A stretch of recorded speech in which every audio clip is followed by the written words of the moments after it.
Matéria Verde. Oferecimento Pedrinco Mix.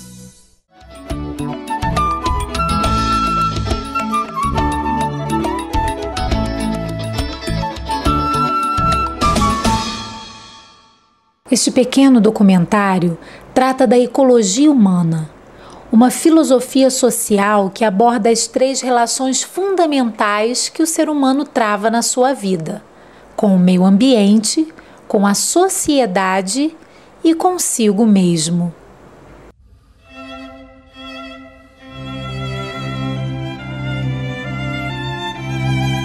Desde o início dos tempos, o ser humano considerou a natureza como seu ancestral primeiro, a sagrada origem de seus antepassados, o grande ser do qual éramos apenas uma pequena parte.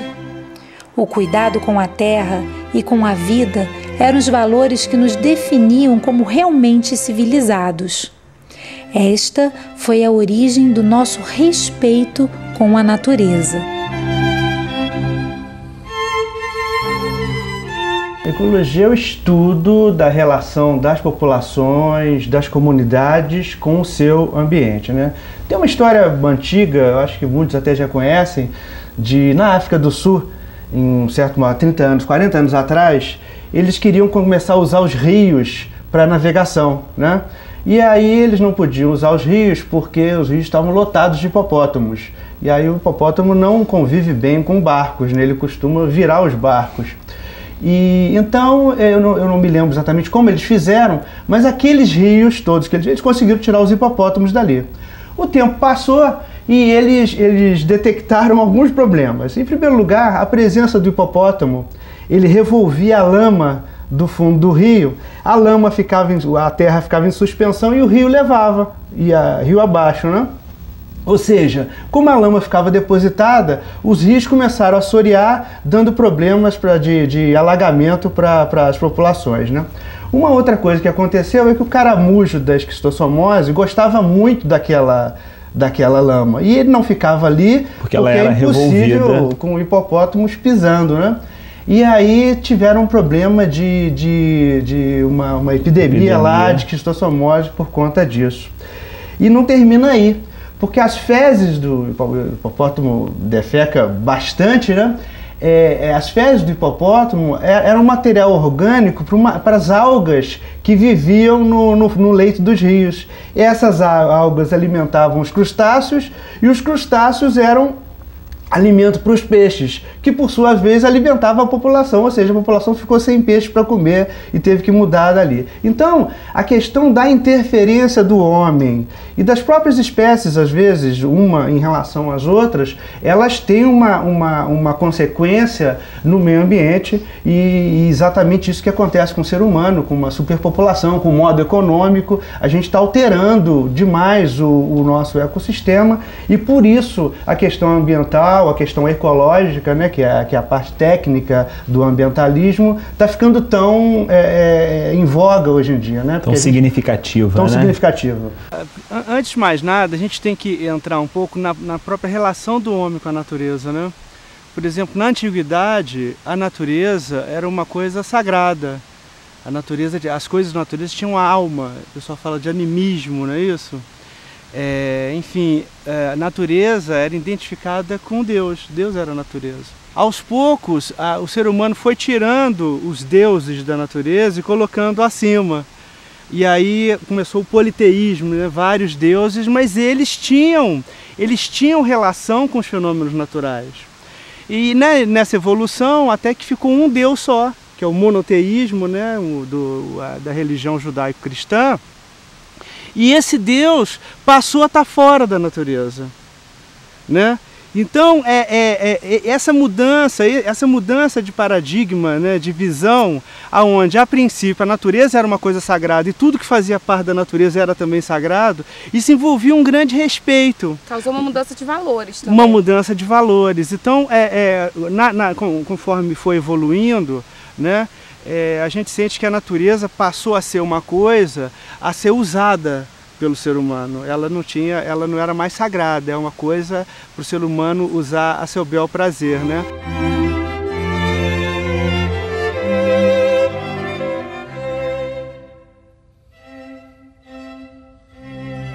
Desde o seu surgimento na Terra, o ser humano se colocou a tentar resolver seus problemas e garantir a sua sobrevivência. A natureza majestosa e fértil era também poderosa e hostil. Logo, compreendemos que a melhor maneira de enfrentarmos os perigos era estando junto com nossos semelhantes. A união é que fazia a força. Esta foi a origem da valorização da comunidade. O principal valor social da ecologia humana é a resolução desse absurdo que é a pobreza e a miséria. Por isso a gente fala em democratizar as oportunidades, as riquezas, a cultura e principalmente o poder, onde tão poucos têm tantos privilégios. Mas a gente não vai conseguir realizar uma democracia verdadeira se a gente não tiver uma escola verdadeira. A escola, ela tem que envolver e desenvolver realmente os jovens. A escola tem que educar para a democracia, tem que educar para a cidadania e não somente para o vestibular. Que a escola tem um papel muito interessante de poder despertar a consciência histórica. Ou seja, eu acredito que hoje as pessoas que estão nascendo, e já há algum tempo, elas não têm muito consciência, talvez por uma responsabilidade social, talvez da própria escola, de que tempo que elas estão, de que elas são produto e resultado de uma história de 5.000 anos, de pessoas que cada qual criou alguma coisa, o vidro, as próprias palavras, né? E elas não têm consciência disso, então elas nascem desenraizadas. E o sistema econômico, ele também força muito as pessoas a se preocuparem consigo mesmo. O individualismo vem daí. Lembrando um pouco de Paulo Freire, que tinha uma expressão que era cidades educativas, a gente não pode esquecer que a escola ela está dentro de uma outra estrutura que é a sociedade. Se não mudamos nós, não muda a escola. E é a sociedade, pelo menos na educação antiga, as sociedades arcaicas, toda a sociedade tinha esse dever dessa transmissão do conhecimento, da transmissão, a herança cultural para os jovens. Toda a sociedade tinha essa obrigação, né? E eu acho que uma das coisas principais hoje que a escola e a sociedade tem que ensinar para o jovem é uma coisa que talvez a gente esteja esquecendo, né? É que o jovem é capaz de fazer opção, que ele tem que fazer o exercício da liberdade. A gente tem que procurar passar para o jovem o contexto onde ele está, ou seja, ele pode fazer opções. Porque a sociedade que a gente vive, principalmente sobre a égide, né, da economia de mercado, quer fazer a gente crer que só existe um mundo possível. E parece que a gente vê a juventude, os nossos filhos e os jovens em geral nas escolas quererem seguir esse único modelo. Então eu acho que a função da escola, e não só da escola, da sociedade, é mostrar para o jovem que ele pode fazer opção, que ele é livre e que um outro mundo é possível.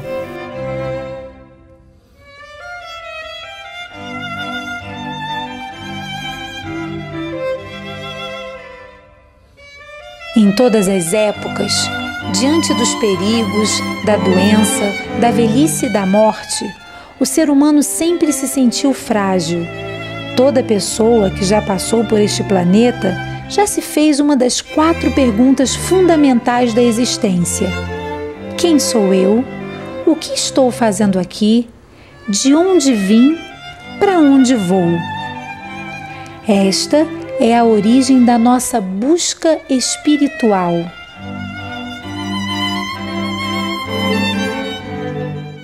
A gente não vai conseguir isso só através da relação homem-natureza. A gente vai ter que olhar a relação do homem consigo mesmo e a relação do ser humano com os outros, né? Porque não é a natureza que é sagrada, é a vida que é sagrada. A vida é uma grande oportunidade, é um milagre, né? Se você pensar, onde é que você estava antes de nascer? Para onde é que você vai? Né? Na Grécia, eles tinham 4 perguntas que eles achavam que todo ser humano tinha que responder. Quem sou eu? O que eu estou fazendo aqui? De onde eu vim e para onde eu vou?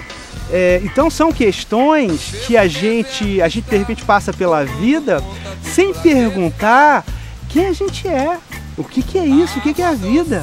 Olhando para o céu, olhando para cima, a gente vai perceber que a natureza talvez seja muito maior do que a sua terra, né? Então, por que eu tô aqui? Eu nasci nesse tempo, nesse espaço, onde é que eu estava antes? Meu Deus, o que é a vida? O que é isso? Então eu acho que essa admiração diante desse mistério que é a vida, desse enigma, dessa coisa que talvez a gente nunca vai descobrir o que é, mas essa admiração é que vai despertar a gente para essa grandeza. E aí, despertos para essa grandeza, a gente vai enxergar não só a gente mesmo, como a vida da gente, como uma coisa que tem que ter um grande significado, vocação.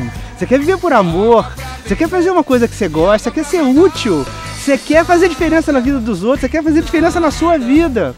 Então, são perguntas que a gente respondendo, ou pelo menos cada um vai ter a sua resposta, né? Vai se encaixar de uma determinada maneira, mas a gente talvez vivendo de uma maneira mais profunda, menos superficial, a gente vai acabar encontrando a natureza também como uma coisa que tem um significado grande, né? Assim como nós, assim como o outro. E aí sim, talvez, descobrindo um significado diferente para a vida da gente, a gente também vai descobrir um significado diferente para a relação da gente com a natureza. Um ser humano só realizado, que encontrou sua vocação, que encontrou seu talento, que está inteiro, que está amoroso, que está apaixonado, um só pode mudar o mundo todo. Agora imagina se forem todos assim apaixonados.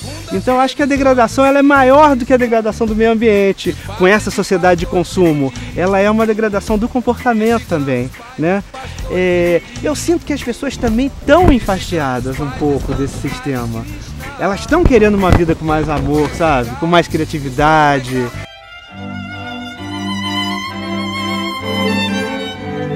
Natureza, sociedade e espiritualidade.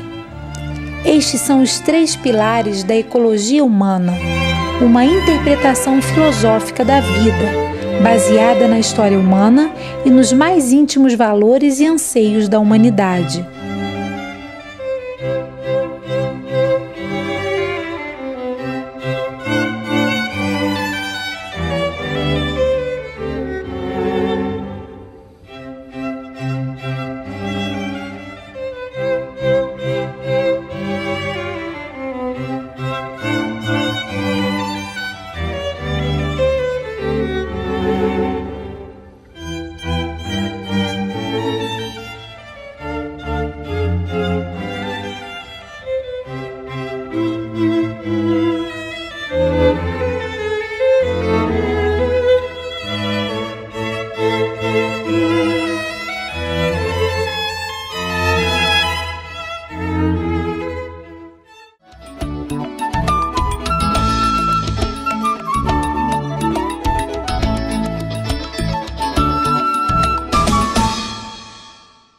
Matéria Verde.